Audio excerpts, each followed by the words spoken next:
cette initiative. Et aujourd'hui, nous sommes réunis pour ça. Donc après, et même dans toute l'Europe, après Buggeler, Inginer, Weiterswiller.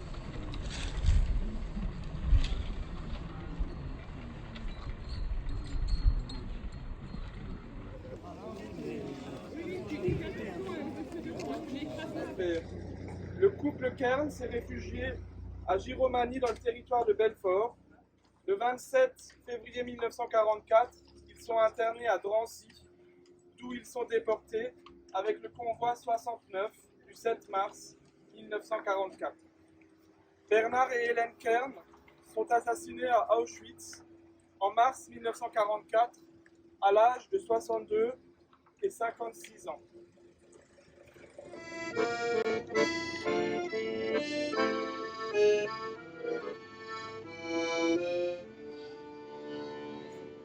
Bernard et Hélène, toujours nous nous rappellerons.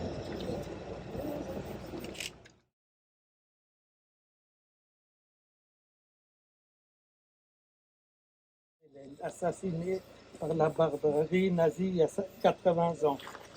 Merci Monsieur le maire Béron et son équipe, le conseil municipal et à tous les participants civils, religieux qui ont œuvré pour ce projet. 15, la fille du marchand de bestiaux Joseph Müller de Strout et d'Henriette Simon de Diemeringen s'était réfugiée à Mareuil en Meurthe-et-Moselle pendant la guerre.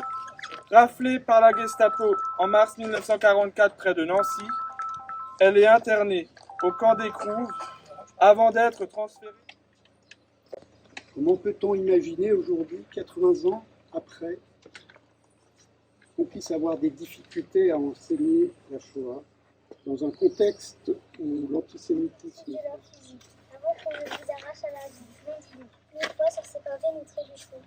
1000 fois nous dirons votre nom, qui dans nos cœurs réveillera un frisson. Blondine, toujours nous nous rappellerons.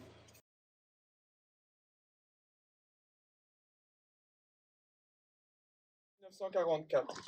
Internées dans le camp d'Écrouves le 2 mars, elles sont transférées à Drancy le 1er avril, après avoir été dépossédées de leurs effets personnels, une montre dame en or pour Adrienne. Elles sont déshumanisées par la perte de leur nom pour un matricule.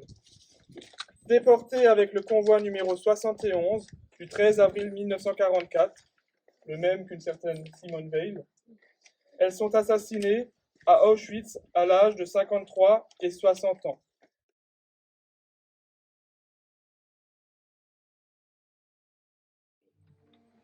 Alors oui, bien sûr, il ne faut jamais l'oublier, et le devoir de mémoire est important. Il faut sans cesse l'entretenir. Mais voilà, se rappeler de ces massacres ne garantit pas contre les massacres futurs. Et l'actualité nous montre qu'aujourd'hui encore, que ces démons de la haine de l'autre, de ces idéologies communautaires malsaines, sont toujours là et menacent la paix.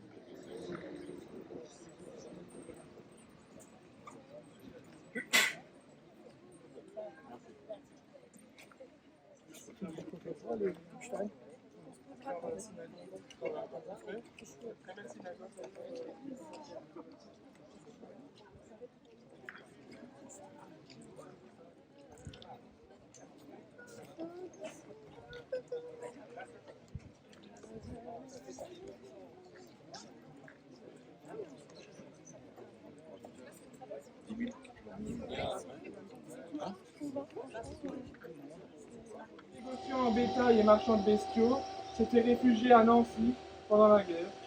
Ils ont également été raflés par la Gestapo en mars 1944, internés à Écrouves et Drancy avant d'être déportés avec le même convoi de 71 à Auschwitz où ils ont été assassinés à l'âge de 77 et 67 ans.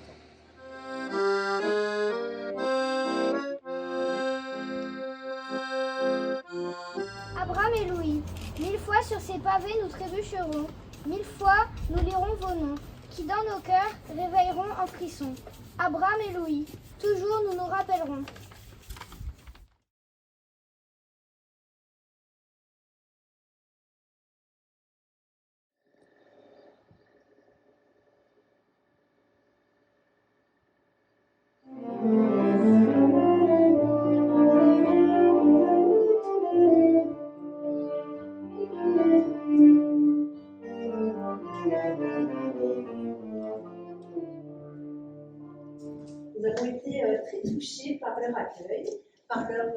intérêt pour l'association, pour la mémoire, pour les victimes de la Seconde Guerre mondiale. Et j'aimerais qu'ils vous disent quelles sont les 3 missions de notre association.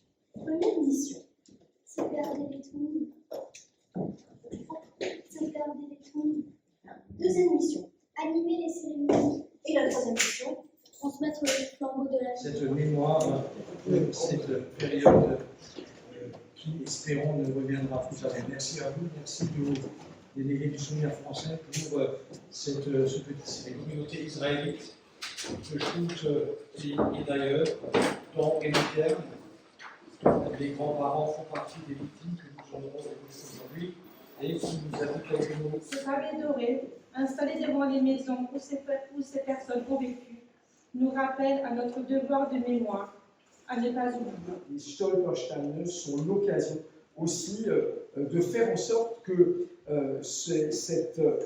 l'un des projets de la barbarie nazie qui avait en réalité pour objectif de faire en sorte que, eh bien, on oublie celles et ceux, évidemment, qui ont été tués, eh bien, vous pourrez noter qu'à travers ce que nous faisons avec humilité, modestie, aujourd'hui, avec une pause de Stolperstein, eh bien, c'est aussi l'occasion eh bien, de faire en sorte que eh bien, nous n'oublions pas les victimes de la Shoah, bien au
Merci infiniment pour votre présence.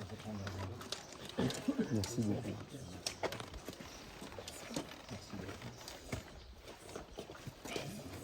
Merci.